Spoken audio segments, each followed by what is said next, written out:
Welcome back. Today we're going to be looking at how did Germany get so strong after losing World War I? I'm sure this is a question that a lot of you have had. This is definitely a question that I had, because if the Treaty of Versailles was so brutal as everyone talks about, how could they have possibly gotten to be, to taken over all of mainland Europe by 1939, with the war, World War I only ending in 1918, right, and World War II kicking off in 1939. So practically 20 years later, Germany would go on to fight the entire world. So this is a video from the that's staying in. The Armchair Historian. Great content creator. Go check out his stuff. I've seen a few of his videos, but I realized that they updated their animation style probably about a year ago.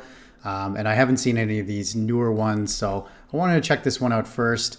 Before we even get into it, Königsplatz in München, or Munich, 9 November 1923. This is the day, actually maybe it was the 8th, not the 9th. One of these days was the beginning of the Beer Hall Putsch in Munich, where Adolf Hitler stormed the streets of Munich and tried to overthrow the government, and it resulted in a complete failure. It resulted in, I think it was a couple dozen people being killed. I think it was 9 Nazis and 2 policemen, if I remember correctly. And this would have Hitler thrown in jail and given sort of his place to propagandize and become famous in Bavaria. I did a video on Hitler oversimplified. Check that out in the top right here. I'll put a card to it.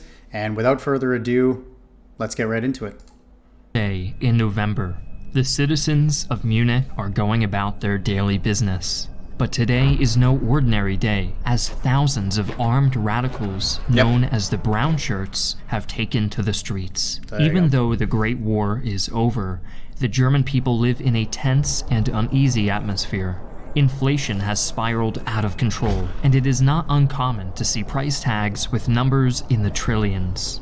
It is only a matter of time before the situation reaches a critical point. This looks really cool. So you can note here in the bottom that it says, a million mark for whatever goods, Lebensmittel these are. Da ist es. 150 Milliarden Mark. Jetzt bitteschön, geben's mir das Brot für meine Familie. Okay, that's a really bad attempt at a Bavarian accent, but whatever. I'll let it slide. Tut mir leid, Freund. Das ist alles, was du Tut mir leid, Freund. I don't think anyone would ever say that. bekommst. Der Preis ist erst letzte Woche gestiegen. Was? Wie viel? Das ist mein ganzer Sportes. Das soll doch wenigstens für ein paar Leib Brot reichen. Sehen's mal. Es ist, wie ich gesagt habe. Das war letzte Woche. Falls ihr heute Brot habt, So, that's interesting that I guess on YouTube you can't even show swastikas anymore because you'll be instantly demonetized, but obviously this would be a swastika and not the German Iron Cross, which was the symbol of the Nazi party. 200 Millionen. And there he is. Interesting that they have, okay, so that's, just a mild inaccuracy here. Maybe they're just doing it for dramatic effect, but Ludendorff was actually never, this is General Ludendorff here, by the way, on the right. He was never actually at the march. If I remember correctly, he was trying to organize things from the actual beer hall, where Hitler would eventually go on to take some civil servants, and I believe it was the mayor of Bavaria, hostage, and Ludendorff was trying to work that out. He was never actually marching, and I don't know if Göring did as well. Maybe he did, but there you go. That's just one tiny inaccuracy, but I'm sure this is just for dramatic effect. 110 Milliarden sein. Und so weiter.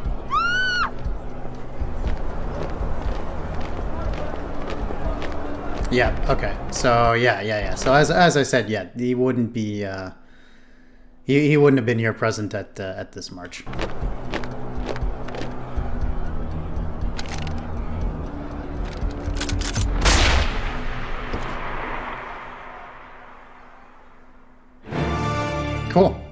Cool intro. Yeah, I haven't seen his videos in a while, because, yeah, they used to look like this. It was a sort of different animation style. Before we delve into this video, I'd like to take a moment to talk about today's sponsor. Call of War is a free... Call of War. All right. Sorry, let's keep going, and let's go here. Perfect. Hi, I'm Griffin Johnson, the Armchair Historian. Wonderful In this content video, creator. we will cover how Germany went from being saddled with debt and suffering the worst inflation in history to somehow conquering Europe all within the span of just 20 years. While the German National Socialist Party appeared to have brought the economy back on track, we'll also examine how in many ways it didn't. But first, we need to establish just what crippled the German economy, and that requires going further back to the ashes of the Great War, when all hope seemed lost. Shortly after the German surrender on the 11th of November 1918, a socialist uprising forced Kaiser Wilhelm II to abdicate without designating an heir. And even then, there was actually a brief period of a Soviet socialist government in Bavaria, which is something that Hitler had experienced, which again talked about in the oversimplified video.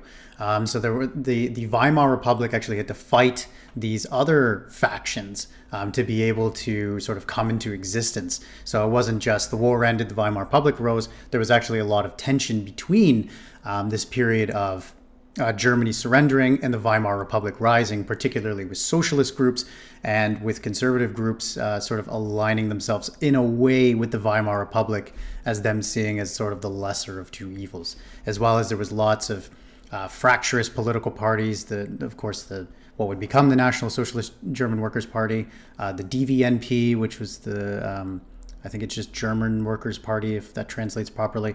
But there were a few smaller right-wing, far-right parties that were also against the Weimar Republic, but they didn't want it to be a socialist republic, as had briefly happened in Bavaria. In the wake of this upheaval, the German monarchy was dismantled, and a new government, popularly referred to as the Weimar Republic, rose. And just a quick, I won't pause too much, but another quick note, that flag, that is from the 1848 German Confederation, which was flown in the Frankfurt Parliament, which was the first ever free and fair election ever held in Germany.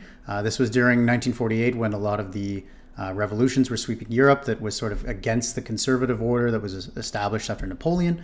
And this there's actually quite a few theories on where this flag comes from. If I remember correctly, it was from some sort of student league or something during these protests in 1848. They had a uniform that had black, red, and yellow on it, but I don't know if there's a conclusive story on where these colors come from. And the famous painting Germania, which was made in 1848, which still hangs in the Frankfurt Parliament. I'm only talking about this because I saw it when I did my student exchange in Frankfurt. Obviously, a copy of it. It still hangs there to this day. And that's where the flag was sort of immortalized as the flag of sort of liberalism and progressiveness in Germany. To take its place. This new government was forced to sign the humiliating Treaty of Versailles in June 1919. Okay, I'll keep going. This is so many things to say. This train car, where the treaty was signed, obviously in Versailles, just outside of Paris. Hitler in World War II actually dragged this exact same train car out and made France sign their capitulation in World War II, which, I mean, hey, goes without saying, goes without words. In addition to being forced to pay crippling war reparations, the industrial heartland of the nation was occupied, and the German military was all but dismantled. Public perception of the new republic quickly became overwhelmingly negative, with many patriotic Germans blaming the revolution for their capitulation during the Great War. And this was furthered by the stab in the back myth, which believed that so-called, I don't even know what they would have called them, but the sort of what the Nazis would refer to as Untermenschen, right? So Jews, socialists, communists, they really stabbed the public in the back, and the government had actually surrendered to the Allied powers. A national myth that would have devastating consequences further down the line.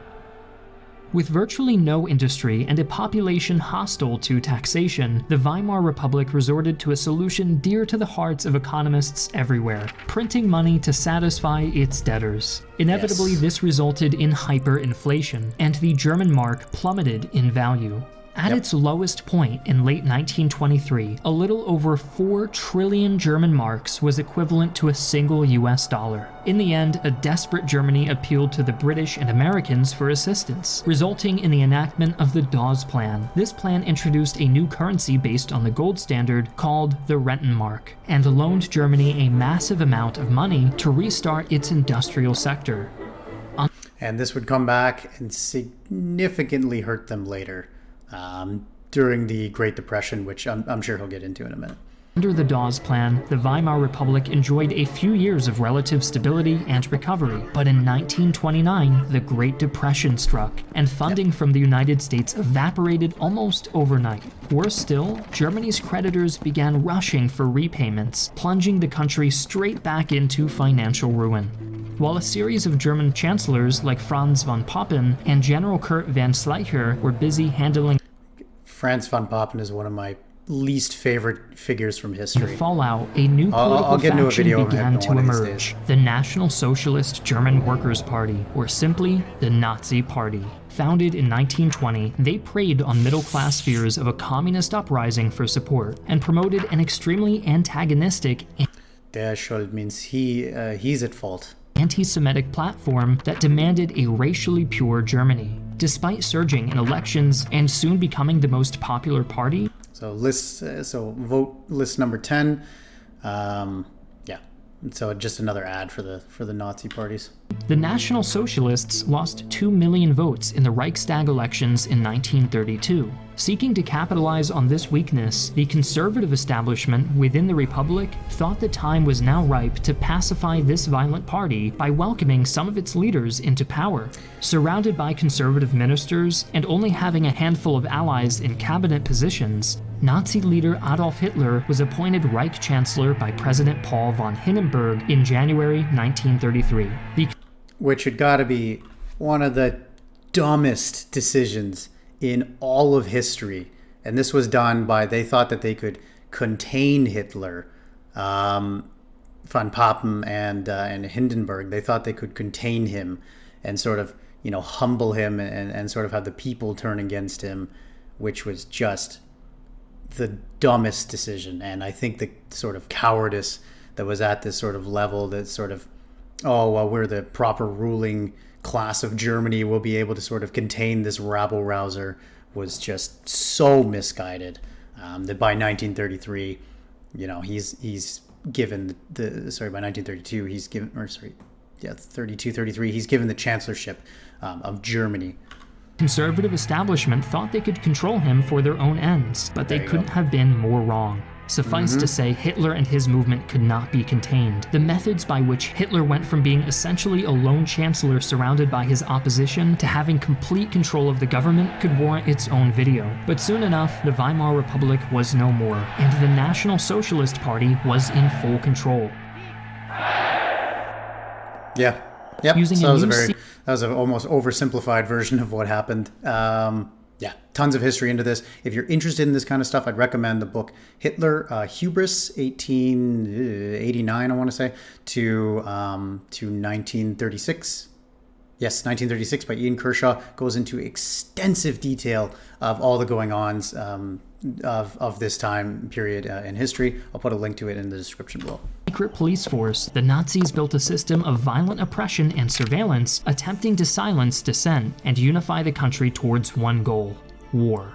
With the outward display of public support, the Nazis first decided to tackle the unemployment problem. Yes, so this was... Actually, no, I'm going to let him... In reality, the next decade would merely see the expansion of the German military under the manipulative guise of repairing the economy. In some instances, instead of creating jobs, they simply distorted the numbers by encouraging young couples to get married through generous marriage loans, which removed women from the workforce. This reduced the pool of economically active people, thus creating the illusion of a falsely esteemed workforce. Other shady tactics, including counting part-time workers as fully employed, or even classifying forced laborers and prisoners as full-time employees. Additionally, in accordance with Nazi racial policy, many Jews were forced out of their jobs or had their businesses confiscated and redistributed to non-Jewish businessmen who displayed loyalty to the party.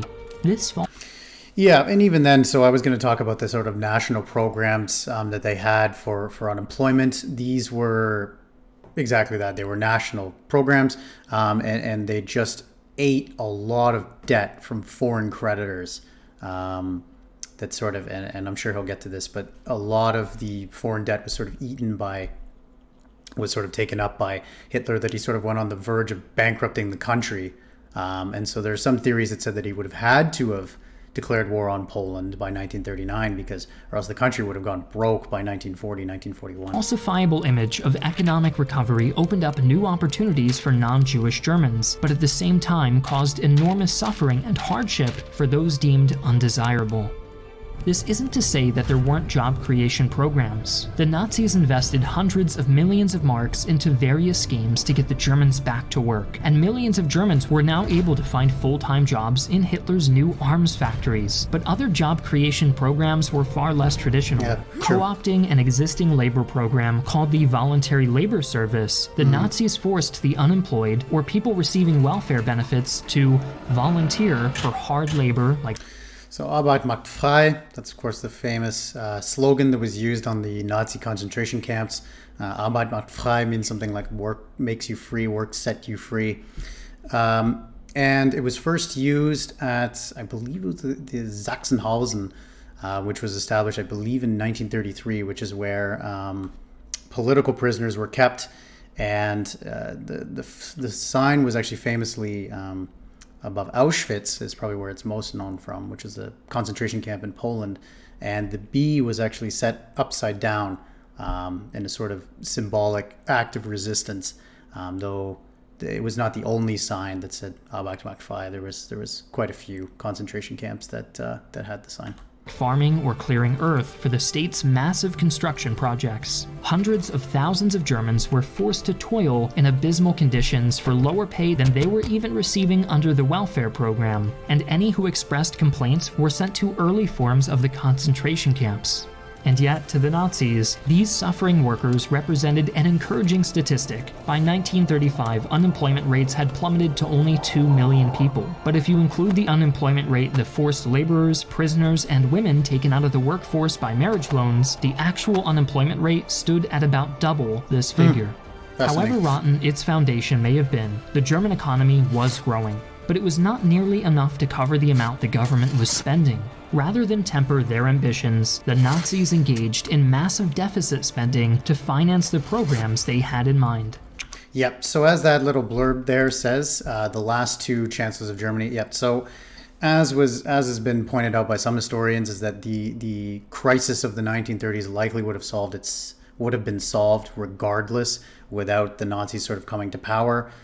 So it really just goes to show that the Nazis were really in the right time at the right place, able to capitalize on all the misery of the Weimar Republic, and then were able to take credit for when it eventually rebounded, which it would have anyways.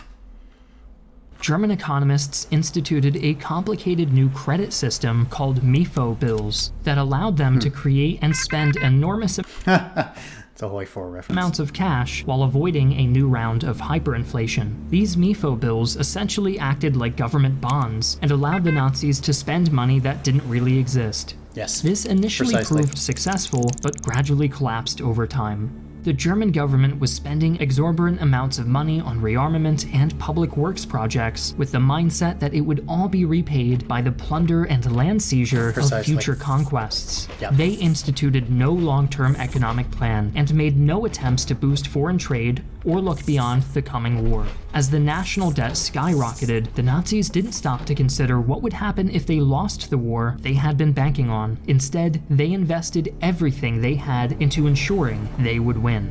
Right, and this just goes to sort of prove too that when Hitler went to the Rhineland, right, and the German troops were told that if they met any resistance, they were to retreat.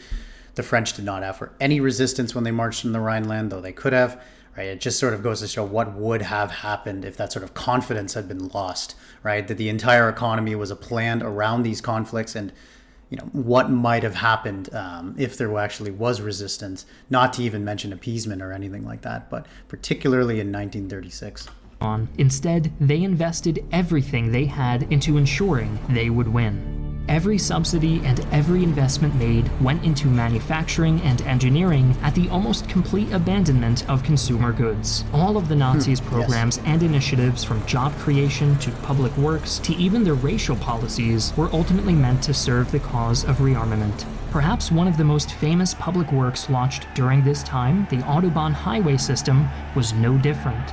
Financed in part by laws that granted 1 billion marks for infrastructure projects, the Autobahn was marketed as a massive modern highway system for the new German citizen to proudly tour his country behind the wheel of a shiny new car. Unsurprisingly, it also had a... And the Autobahn, again, was a project that was made before that was being made before Hitler came to power, and that he took a lot of the credit for.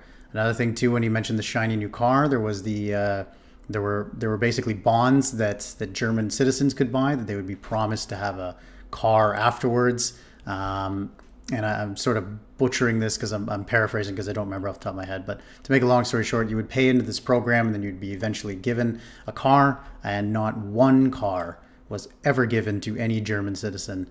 The government just took all the money and used it towards the war effort. Another purpose. Hitler envisioned the highways of the Autobahn as the main arteries of a new military mobilization system. He pictured columns upon columns of panzers rolling down the roads, protected by a thick concrete shell that towered over the highways and blocked air attacks. Contrary to his lofty vision, no concrete tunnels were ever built, and the roads proved too unstable for heavy tanks to roll along.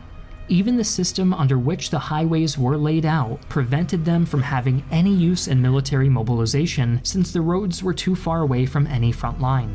Despite creating over 100,000 jobs and improving infrastructure, the Autobahn's true success was propagandistic. Hitler personally planned some routes to weave through the most picturesque views in Germany, and insisted on the most modern bridge and road designs to project the image of a unified and idealistic state. But the government encountered a bump in the Autobahn. The average citizen couldn't afford a car, so who was going to use the new highway system in the first place? As a solution, Hitler imagined an affordable and cheaply produced vehicle known as the People's Car, or Volkswagen, that everyday citizens could purchase and drive through the new scenic highways through the beautiful German countryside. A mass advertisement. I'd like to think if this was real, like just Hitler, Himmler, Göring, and some SA-looking guy looking at a Volkswagen in the middle of the street, just like, campaign and workers' payment program were launched to promote the car, and hundreds of thousands of laborers enthusiastically signed on. But as with so much during this period, everything ended up being used in service of the ultimate goal instead: rearmament. Despite 340,000 workers investing 110 million Reichsmarks into the car payment program, not one would actually receive a car. All of the funds collected by the People's Car campaign went straight towards war spending. Car ownership in Germany did noticeably increase during this period, but the Autobahn was not nearly the success portrayed by Nazi propaganda. Even by 1939, railways remained the most common form of transport in the country. These years of spending on military rearmament did not go unnoticed. As Germany was not yet ready for war, Hitler had to fabricate a variety of excuses to justify the expansion of the armed forces to foreign powers. To the surprise of many, Germany was suddenly very interested in producing thousands upon thousands of innocent passenger planes and agricultural tractors. These vehicles only existed on paper, however. There was nothing innocent nor agricultural about the Messerschmitts and Panzers rolling off the assembly lines, or the rifles and howitzers emerging under the table from civilian manufacturers across the country. This disguised military buildup culminated in 1935 when mandatory conscription was passed, and by the end of the year, the army had grown to nearly 800,000 men, over 8 times the maximum set by the Treaty of Versailles. With this act, the last of Germany's non-Jewish unemployed men were swept into military service, and unemployment was, on paper at least, fully eradicated. The result of all of this was that Germany entered the Second World War far better off than it had been at the end of the last Great War. The gross national product had surged to well over 100 billion Reichsmarks in 1939 from a low of 60 billion in 1932. And to all, it seemed that Germany had fully regained its strength.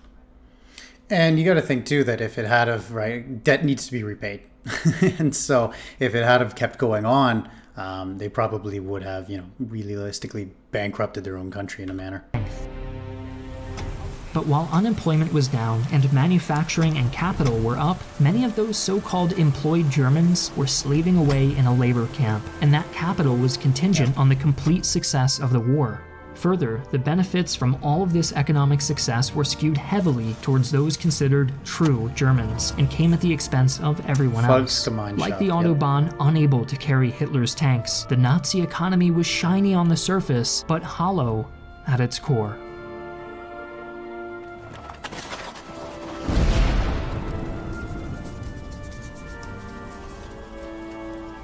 Der Krieg kommt. Fascinating. Yeah, great video. Awesome content, really, really cool. I don't know if that fully showed how they were able to do it, but I think that was sort of a good surface level. I'd recommend researching more into this topic. Maybe this is something I'll do another video on, sort of the economy of Germany pre-World War II, during the Nazi era, and how they were able to finance this, because I find it to be a fascinating topic, right? How do you make enough money so that you're able to take on the entire world? And the short answer is with a crap load of debt, and you invade all your neighbors. So without further ado, thank you all very much for joining me. If you made it this far, thank you very much, and I will see you guys in the next video. Bye-bye.